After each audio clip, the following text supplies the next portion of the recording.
안녕하십니까, 우영표입니다. 연말정산 중에서 신용카드 소득공제 한번 알아보도록 하겠습니다. 미리 말씀드리지만 신용카드 소득공제는 이 그림에 있는 것처럼 유니콘이랑 비슷하다고 보시면 됩니다. 이런 혜택이 있다고는 하는데 사실 실질적으로 받을 수 있는 혜택은 그다지 크지가 않습니다. 아니, 거의 없다라고 보시면 되겠습니다. 그래서 이런 내용 한번 설명드리도록 하겠습니다. 참고로 저는 이러이러한 책을 쓴 작가이기도 합니다. 제가 준비한 내용은 신용카드 소득공제의 어떤 기본적인 개념, 그리고 그에 대해서 추가적으로 적용되는 항목들이 있는데요. 이것들에 대해서 설명을 드리도록 하겠습니다. 제가 준비한 내용들은 PDF 형태로 다운받으실 수 있도록 준비했으니까 설명란에 링크 참고하시면 되겠고, 제가 말씀드리는 것들은 이 기준 시점이 2025년 11월 말 기준입니다. 그래서 2026년, 2027년 이렇게 되면은 또 숫자들이 이렇게 바뀔 수 있다라고 하는 점도 미리 감안하셔야 되겠습니다. 자, 신용카드 소득공제 간략하게 설명드리면 이렇습니다. 명칭은 신용카드 소득공제인데요. 그렇다면 신용카드만 되는 거냐? 그렇지는 않습니다.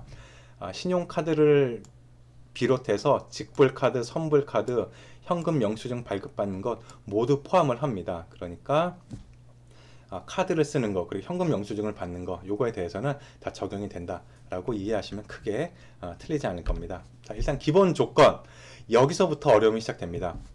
신용카드 소득공제, 내가 쓴 카드에 대해서 현금 영수증 발급받은 것에 대해서 무조건 다 해주냐? 그렇지가 않습니다. 기본 조건이 있습니다. 바로 최저 사용 금액이라는 조건이 있는데요. 이건 뭐냐? 총 급여의 25%, 그러니까 내 연봉의 대략 한 4분의 1 정도를 넘게 소비를 해야 이제 요 자격이 주어지는 겁니다. 그러니까 예를 들어 볼게요. 총 급여가 4천만 원이다. 내 연봉이 한 4천만 원이다. 라고 하면 4분의 1은 1천만 원 정도 되잖아요. 그래서 1년 동안 사용한 신용카드 사용 금액이 1천만 원을 넘는다라고 하면은 요걸 계산을 시작하는 거고, 만약에 넘지 않는다, 예를 들어서 뭐 900만 원만 썼다, 800만 원만 썼다라고 하면은 요 항목 자체가 아예 적용이 안 된다라고 보시면 되겠습니다. 그래서 넘어야 될 1차 관문이 바로 이 최저 사용 금액입니다. 그래서 신용카드를 계산할 때는 요렇게 최저 사용 금액, 각각 정량 금액 있잖아요. 요거를 넘게 사용을 하셔야 되겠습니다. 그래서 이런 분들은 분명히 계실 거예요. 야, 그럼 마침 다행입니다. 내가 올 여름에 해외여행 가서 아주 실컷 써가지고 여기 최저 사용 금액 가뿐하게 넘겼어. 그러니까 국내에서 쓴 거는 최저 사용 금액을 충족하진 못하지만 해외에서 쓴 것까지 다 포함하면은 이런 것들은 다 넘는다라고 생각해서 안심이다. 요건 해당이 되겠다 싶으실 수가 있는데요. 그렇지가 않습니다. 바로 소득공제 제외되는, 그러니까 신용카드를 썼어도 이건 신용카드 쓴 거 아닙니다. 현금 영수증 발급받은 거 아닙니다. 라고 하는 몇 가지 사용처가 있습니다. 화면에 정리를 해봤는데요. 대표적으로 맨 밑에 파란색 글씨로 해외 직구라든가 현지에서 결제한 비용들은 아이고 죄송합니다 고객님, 홍길동씨, 요거는 신용카드 소득공제 계산 대상에서 아예 제외가 됩니다. 라고 하는 항목들입니다. 그래서 이러한 것들도 미리 감안하셔서 내가 순수하게 우리나라 영토 안에서 이렇게 발급받은 것들, 사용한 것들만 대상이 된다라고 하는 점도 보셔야겠습니다. 특히 면세점에 가서 이제 실컷 샀다라고 하는 경우에도 여기 이제 제외되는 항목이라는 것도 감안하셔야 되겠습니다. 자, 그러면은 이제 계산을 시작해 보겠습니다. 앞서 최저 사용 금액 기준이 있다고 했잖아요. 그래서 사용 금액 중에 총 급여 초과분을 대상으로 합니다. 예를 들어 보겠습니다. 홍길동 씨가 총 급여가 연봉이 한 4천만 원 됩니다. 그런데 신용카드 사용액이 1,500만 원이다 라고 할 때 어떻게 계산되는지를 보겠습니다. 우선 최저 기준은 연봉의 4분의 1, 그러니까 1,000만 원이 되잖아요. 그래서 계산을 하는 거는 사용한 금액은 1,500만 원, 최저 기준은 1,000만 원이니까 이 초과분, 그러니까 500만 원에 대해서 계산을 하는 겁니다.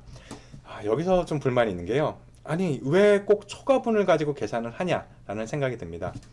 내가 1,500만 원 썼다. 그러면은 그냥 아주 시원하게 1,500만 원을 가지고 이제 계산을 해주면 참 좋은데 1,500만 원 가지고 계산하는 게 아니라 최저 기준을 초과한 금액에 대해서만 계산을 하게 됩니다.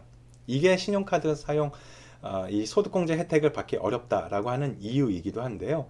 사실 4분의 1을 넘게 쓴다라고 하는 거는 굉장히 많이 쓰는 거잖아요. 그런데 여기서 그 초과분에 대해서 계산을 한다는 거는 제도는 만들어 놓았으나 실제적으로 혜택을 받기는 어렵다라고 이해하시는 게 굉장히 좋으실 것 같습니다. 어쨌든 그래서 계산을 해보면은 소득공제 대상 금액은 신용카드로만 계산을 했다라고 하면은 대상 금액 500만 원에 이 비율을 15%를 적용합니다. 그래서 홍길동 씨 75만 원을 소득공제해 줄게요가 되는 거고요. 만약에 그게 아닌 직불카드, 현금 영수증, 그러니까 신용카드 이외에 결제수단을 사용했다라고 하면은 똑같은 금액에 대해서도 적용하는 요율이 30%가 됩니다. 그래서 똑같이 1,500만 원을 썼다고 해도 신용카드를 썼을 때는 75만 원이 혜택이 이 계산이 되는 거고, 기타 카드로 썼다, 직불카드, 선불카드 또는 현금 영수증 발급을 했다라고 하면은 150만 원 적용이 됩니다. 그래서 보통 이 요거 안내해주는 신용카드 소득공제 안내해줄 때 이렇게 많이 설명하잖아요. 뭐 현금 영수증으로 하면은 뭐 혜택이 2배입니다. 라고 이렇게 설명을 하는데요. 이게 맞는 말이기도 하고 좀 맞지 않는 말이기도 합니다. 왜냐하면 이게 무한정 이렇게 계산이 적용되는 게 아니라 한도액이 정해져 있어서요. 특별히 큰 차이가 없게 됩니다. 결론적으로는. 그래서 이런 혜택, 그러니까 적용 요율이 이렇게 2배가 차이가 난다라고 해도 사실상 큰 차이는 없다라고 보시면 되겠습니다. 그래서 같은 금액에 대해서도 뭐 직불카드, 현금 영수증 2배 효과라고 하는 거는 효과 차이라고 해도 이 한도액 때문에 큰 영향은 없다라고 보시면 되겠습니다. 자, 총 급여 7천만 원 기준을 적용해서 이 한도액이 따로 정해집니다. 그러니까 내 총 급여가 7천만 원을 초과한다. 뭐 총급여가 한 7,500만 원, 8천만 원 정도 된다라고 하면은 이런 신용카드 또는 현금 영수증, 그러니까 이 모든 형태의 카드, 현금을 다 계산했을 때 한도액은 250만 원까지만 적용을 해줍니다. 그리고 그렇지 않은 이하다, 7천만 원 이하다라고 하면 한도액은 300만 원까지만 적용이 됩니다. 그러니까 내가 나는 전 재산을 다 신용카드로 다 쓰고 또 현금 영수증 발급받았는데 내 연봉이 4천만 원에 나 4천만 원 다 카드로 썼어.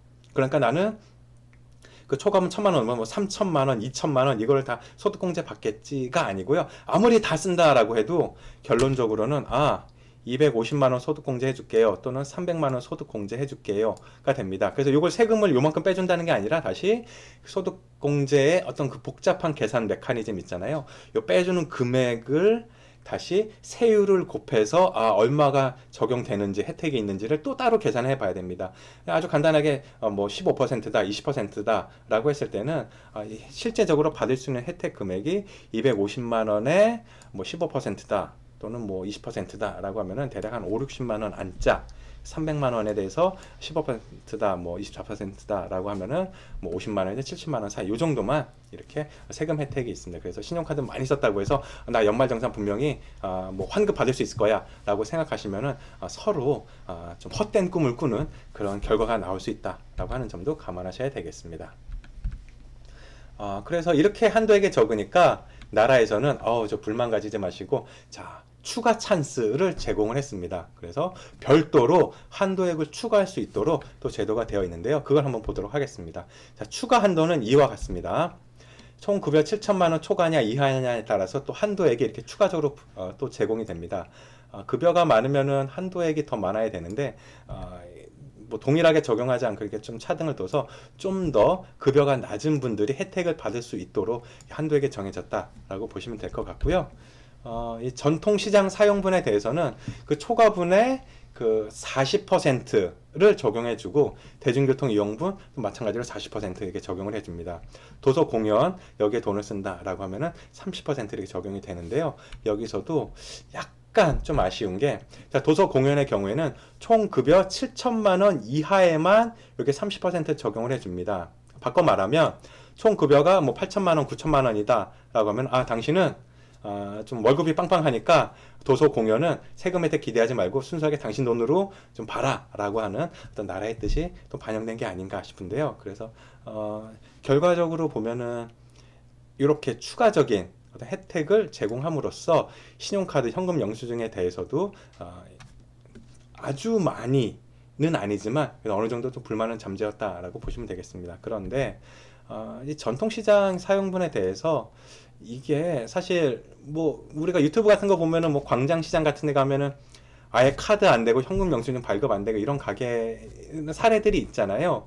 그런데 보면은 어느 전통시장이든 또 희한하게도 정육점들은 카드가 아주 잘 됩니다. 그래서 내가 전통시장 사용분으로 신용카드 혜택을 좀 많이 받아야겠다라고 하는 경우에는 이왕이면 전통시장 정육점에 가서 사용하시면은 좀 더 혜택을 많이 한번 확인해 보실 수 있다라고 하는 점도 감안하셔야 되겠고요. 자, 카드로 쓰는 여러 가지 그러니까 사용처들이 있지 않습니까? 그래서 어떠한 경우에는 이 중복공제가 가능합니다. 예를 들어서 의료비, 내가 병원비를 냈는데 신용카드로 냈다 또는 현금 영수증 발급받았다 라고 하는 경우에는 의료비도 쓴 만큼 공제가 되고 동시에 요건 신용카드 사용 실적으로도 계산이 됩니다. 이런 항목이 딱 3개가 있는데요. 의료비 말씀드린 바와 같고 취약 전 아동 학원비, 그러니까 이 학원비에 대해서도 취약 전 아동입니다. 이 학원비도 이렇게 중복해서, 그래서 보통 뭐 태권도 학원 뭐 이런 경우에 신용카드로 결제하시면은 세금 혜택이 좀 더 좀 가능하다라고 하는 거 참고하시면 되겠습니다. 그리고 취약한 아동에 대해서, 그러니까 초중고생에 대해서는 교복 구입 비용은 요거는 신용카드로 결제하시면은 소득 공제해도 되고 또 이 교육비 항목으로 또 추가 그러니까 1+1 혜택이 가능하다라고 보시면 되겠습니다. 그래서 신용카드 실적도 적립이 되면서 해당 항목의 공제도 중복해서 이렇게 받을 수 있다라고 보시면 되겠습니다. 참고로 이 의료비 있잖아요. 이 의료비는 이게 좀 애매합니다. 그러니까 그 미용 목적의 의료비다 라고 하면은 죄송합니다, 해당 사항 없습니다. 그냥 의료비는 아니고 신용카드 사용 실적만 계산해 드릴게요 라고 하는 경우가 있습니다. 그렇기 때문에 특히 뭐 안과라든가 뭐 피부과라든가 하는 경우에 미용 목적이라고 많이들 여겨지잖아요. 그래서 이거는 의료 목적이다라고 하는 어떤 그런 증명서도 같이 이제 증명을 해야 되니까 이건 의사 선생님이랑 잘 상담을 해서 미용의 목적이라도 이건 의료의 목적이라고 한번 서류를 준비하시면 조금 더 도움을 받으실 수가 있겠습니다. 자, 이제 마무리입니다. 이 신용카드 혜택이라고 했을 때는 사실 최저 기준 때문에 좀 아픔이 있습니다. 총급여 4분의 1을 기본적으로 사용을 해줘야 그 다음에 계산이 시작되는 거고, 소득 공제하는 비율, 신용카드는 15%고 기타는 최대 이제 40%까지 적용이 되니까 보통은 뭐 현금 영수증 이렇게 뭐 사용하세요, 뭐 직불카드가 납니다라고 이렇게 안내를 받으시게 될 겁니다. 비율을 좀 더 자세히 보면 현금 영수증은 그리고 현금 영수증, 직불카드, 체크카드, 도서공연은 30%의 소득 공제율이 적용이 되고 전통시장과 대중교통은 40%가 적용이 된다, 이렇게 보시면 되겠습니다. 하지만 무제한으로 소득 공제는 불가해서 제가 계산해 보면은 총 급여 7천만 원 초과하는 분들은 이 모든 걸 다 해도 결론적으로 받을 수 있는 혜택은 그 소득 공제 450만 원이 여기서 그치는 거고, 총 급여가 7천만 원 이하다라고 하면은 600만 원 이렇게 혜택을 좀 기대할 수가 있겠습니다. 그런데 재테크 관점에서 보면은 이런 소득 공제 혜택을 못 받는 게 오히려 좀 플러스가 되겠습니다. 그래서 뭐 소득공제 밖에서 뭐 신용카드 많이 써야겠다 뭐 이렇게 하시는 건 당연히 곤란한 거고요. 이왕이면은 돈을 쓸 때 그냥 현금으로 그냥 주는 것보다는 그냥 카드를 쓴다거나 아니 현금으로 줬을 때 뭐 영수증을 현금 영수증 발급받는다든가 하는 이런 투명한 소비가 이루어지도록 하면 좋겠습니다. 이게 신용카드 소득공제가 제 의견을 말씀드리자면은 이건 직장인들 이 소득공제 많이 받으라고 만들어 놓은 제도는 아니라고 저는 생각을 하고요. 나라에서 이런 그 가게들, 사업자들 있잖아요. 이런 사람들이 워낙에 매출이 있는데도 저희는 뭐 하나도 안 팔렸어요, 이렇게 하는 걸 좀 잡아내려고 아예 객관적으로 기록이 딱딱딱 남도록 이렇게 만든 제도이지 않나 라고 저는 개인적으로 생각을 합니다. 하지만 제 생각은 이런 세금 제도에 대해서는 전혀 중요하지 않으니까 그냥 이런 의견도 있다 정도만 보시면 되겠습니다.